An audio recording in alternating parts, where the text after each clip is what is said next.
She slammed the yellow notice on Grandpa's vegetable stall and said loud enough for everyone to hear, "You're banned from selling here. HOA rules!" Her voice echoed through the small town market like she owned the whole block. Grandpa just stood there, hands shaking, his old hat tilted low to hide the hurt in his eyes. I watched from my truck across the street, my blood boiling. He'd been selling fresh corn and tomatoes there for 27 years, long before that woman even moved into our neighborhood. When I stepped out, she turned, flashing that smug smile. "You can't be here either," she snapped. "Only residents approved by the HOA can use this property." I took a slow breath, trying not to lose it. The market wasn't HOA land. It was private property, our family's property. But I didn't say that yet. I wanted to see how far she'd go. She pointed at Grandpa's stall again.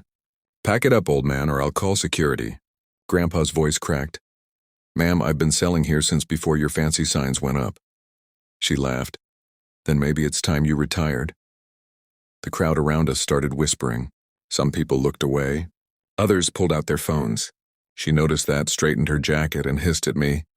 "You don't want trouble, kid." I just smiled. "Trust me," I said quietly. "Trouble's already here." HOA Karen banned my grandpa from the market. She had no idea I'm the owner. Her face froze for a second, like she didn't know whether to laugh or get angry. "Owner, that's cute," she sneered, waving her phone. "Let's see what the HOA says about that." She dialed someone, probably one of her friends pretending to be an officer. I could hear her fake politeness switch on instantly. "Yes, we've got an unauthorized vendor again." "Yes, same spot as last week. Send someone fast."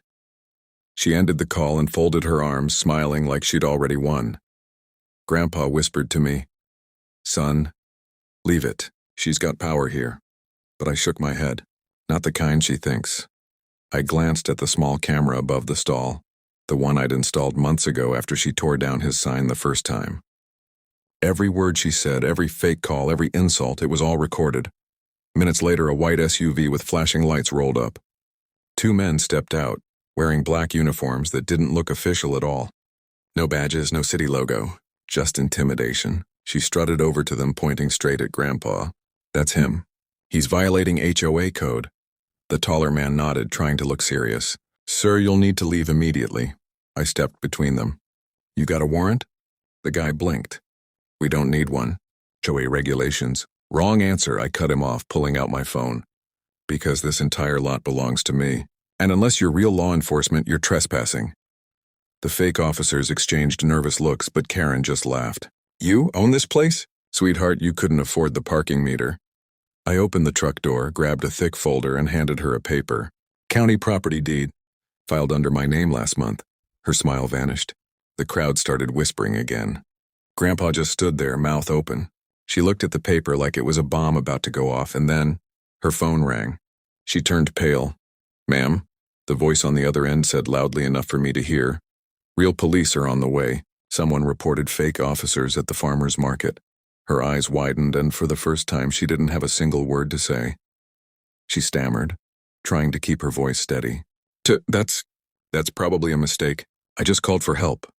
But everyone around could hear the panic in her tone. The two fake officers exchanged looks, then started backing toward their SUV. One of them muttered, "We're out," and within seconds, they were gone, tires squealing as they sped off down the street. The market went quiet except for the rustling of the corn husks on Grandpa's table. Karen turned to me, her face flushed red. "You set this up, didn't you?" She spat. I crossed my arms. "No, ma'am. You did that all on your own." I pointed at the camera above her. "That thing's been rolling since you got here. Every word you said, every fake order, every threat recorded." Her eyes darted toward the camera, then back to me, like she couldn't decide whether to cry or scream. Grandpa finally spoke up, his voice trembling but strong. "You tried to humiliate me in front of my neighbors." "For what, vegetables?" The crowd murmured in agreement. Karen's confident act started to crumble. "You don't understand," she said, stepping closer. "The HOA gave me authority." "No," I interrupted, "they didn't. The HOA's boundary ends 3 streets over. You've been bullying half the town because nobody stood up to you." I could feel my heartbeat pounding in my ears, but I kept my tone calm. "Well, that ends today." The sound of sirens grew louder. Karen's eyes darted around. She tried to walk away, but I stepped in front of her. You should probably wait here. You called the cops, remember? Her lip quivered. You'll regret this, she hissed. I have friends in the county office, I smiled faintly. Good, I said. They'll get to see the footage too. And then the real police cars pulled up, lights flashing across the market. The reflection glinting off Grandpa's old stall sign, Harper Family Produce since 1998. Karen looked small for the first time. Truly small. Two real officers stepped out of the car, calm but alert. One of them, a tall man with gray hair, recognized Grandpa right away. Mr. Harper? Didn't think I'd see you in a call like this, he said kindly. Grandpa nodded, still shaken.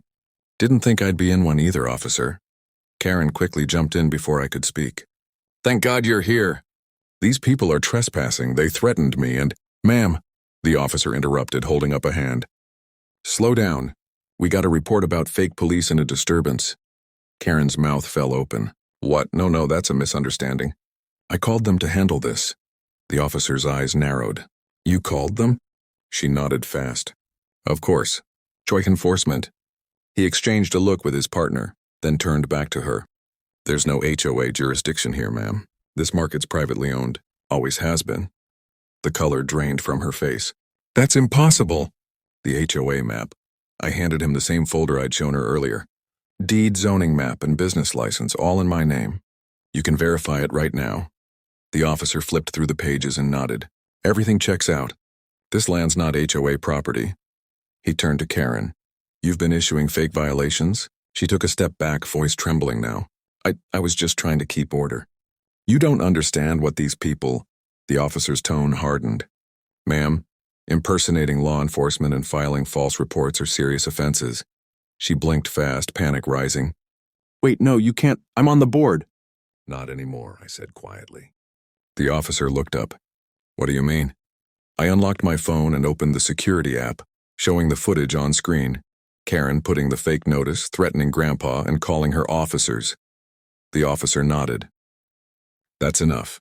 He turned to his partner. Read her rights. The crowd gasped as the handcuffs clicked. Karen's voice broke. You can't do this. I was just enforcing rules. I looked her straight in the eyes. You were never enforcing rules, I said softly. You were enforcing fear. And as the police led her away, Grandpa finally smiled, a small, tired smile. But for the first time in years, it looked peaceful. The market slowly came back to life. Whispers turning into chatter as people gathered around Grandpa's stall again. Some clapped quietly, others patted him on the shoulder. About time someone stood up to her, one man said. Grandpa just smiled shyly, brushing the dust off his old hat. I started packing the fake notice into a plastic bag. It would make solid evidence later. The officers stayed a while, taking statements, but I could tell they already knew the story.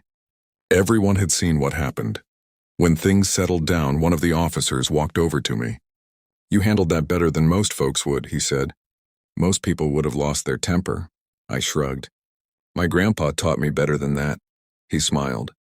You did him proud today. Karen sat in the back of the police car, quiet now, staring straight ahead. The officer in charge asked me, Do you want to press charges? I looked at Grandpa. He hesitated for a second, then said softly, Let her face what she earned, son. That's enough for me. I nodded. We'll let the system handle it.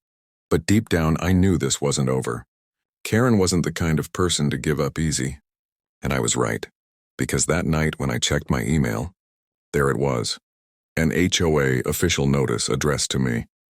It claimed my ownership of the market was under review due to improper transfer procedures.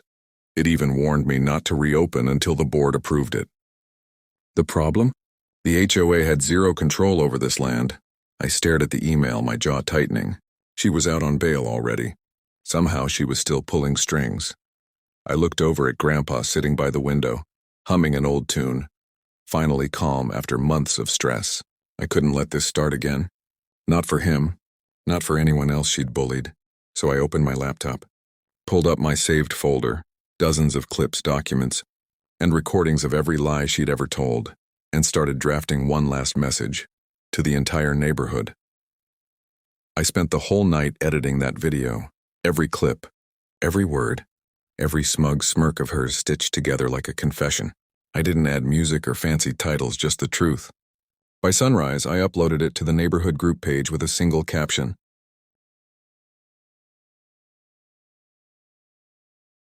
The HOA doesn't own us. Watch what happens when power meets proof. Within an hour, the video had hundreds of views. Neighbors who'd been silent for years started commenting. Stories about how Karen fined them for parking in their own driveways, for painting doors the wrong shade of beige, even for planting sunflowers too close to the sidewalk. The comments turned into outrage. By noon, the HOA board's email inbox was flooded. Grandpa came out of the kitchen with 2 mugs of coffee, confused by the buzz of my phone. "What's going on, son?" he asked. I showed him the screen. He read the comments slowly, then smiled. Guess folks finally opened their eyes. But not everyone was smiling. Around noon, a black SUV stopped in front of our house. Karen stepped out, hair messy, eyes red. She looked like she hadn't slept. For a second, she just stood there staring at our porch. I walked out slowly. "You don't know what you've done," she said, her voice breaking. "They're all turning against me. You ruined my life." I stayed quiet, letting her words hang in the air. "You ruined your own life," I finally said. "All I did was show people what you've been doing." She stepped closer, desperate now. "You think you're some kind of hero? You'll lose everything. I still have friends in the county, and I'll make sure you—" A car pulled up behind her. It wasn't the police this time. It was a news van. Reporters stepped out, cameras ready. Someone had tipped them off. Karen froze, and then for the first time she realized this wasn't just neighborhood gossip anymore. This was public. Karen's face went pale as the cameras turned toward her. The reporter's mic caught her mid-sentence, trembling and defensive. "This is harassment." "I was only doing my job," she barked, trying to cover her face with her hand. The reporter didn't flinch. "Ma'am, the county confirmed this land is privately owned. Do you want to comment on the video where you called fake officers?" The silence that followed said everything. Karen's voice cracked as she stuttered. That was taken out of context. But the crowd from the market had started gathering again, phones in hand, recording every second. Grandpa stood by the gate, arms crossed, watching quietly. I didn't say a word. I didn't need to. The story aired that evening. Local news headline: HOA leader caught abusing power. Fake police and false notices exposed. It spread faster than I expected. Within hours, Karen's name was everywhere. And by the next morning, the HOA board released a public statement. Effective immediately, Karen Miles has been removed from all leadership roles pending investigation. When Grandpa read that line, he laughed softly, a kind of laugh that sounded like relief. "You did good, son," he said. "But she'll never admit she was wrong." He was right again. Later that afternoon, a letter arrived at our house. No envelope, just a folded piece of paper tucked under the door. It said in shaky handwriting, "Enjoy your victory. But remember, power changes hands faster than you think." No name, but I didn't need one. She was still trying to sound powerful, even in defeat. I folded it and tossed it in the drawer, not angry, just done. The next weekend, Grandpa set up his stall again. The same spot, same faded sign. People lined up to buy from him like old times. But this time, something was different. Neighbors smiled, offered to help, and the air felt lighter, like a storm had finally passed. Still, I couldn't shake one thought. People like Karen never really disappear. They just wait for another chance. The morning sun hit the market sign just right, glowing warm over the rows of fresh corn and apples. Grandpa stood behind his table, humming that same tune from before while kids ran around chasing each other between stalls. The place felt alive again, free. I poured him a cup of coffee and leaned on the post, watching as people greeted him like an old friend coming home. Across the street, the for sale sign hung in front of Karen's old house. The grass had grown wild and the mailbox leaned sideways, almost poetic.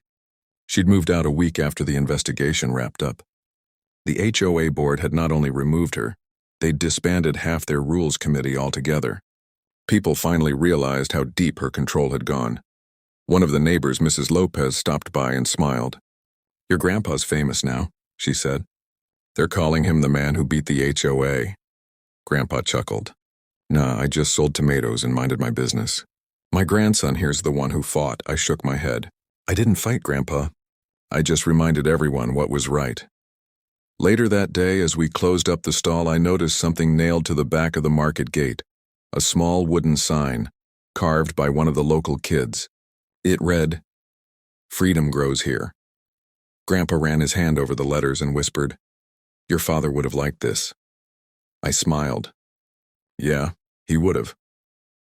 Before we drove off, I took one last look at the market, the same land that started all the chaos, the same ground Karen tried to take away. But now it felt different, safer, ours. As the truck rolled out, Grandpa turned to me and said softly, "You know, son, sometimes the best revenge isn't what you take, it's what you keep." I looked at him, then back at the market in the mirror, and we kept everything that mattered. She banned my grandpa from the market, but in the end she lost the whole neighborhood.